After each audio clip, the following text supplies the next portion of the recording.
I think it really depends on the patient's primary tumor and the setting in which we're doing a lymph node dissection. For patients who are non-palpable, the critical time is really within 6 weeks, as long as we are moving forward with that procedure. For patients with palpable tumors, the cutoff we found is 3 months.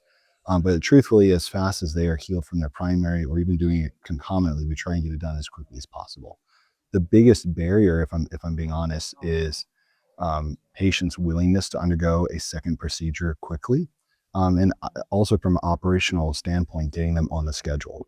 So it's not uncommon that if our inclination is that they will need a second procedure, a stage their dissection, schedule them for both procedures at the same time.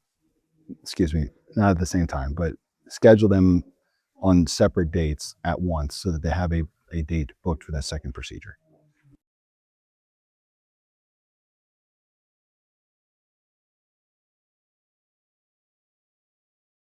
It's a hot topic right now. So there are indications to do a pelvic node dissection, even in the absence of enlarged pelvic nodes.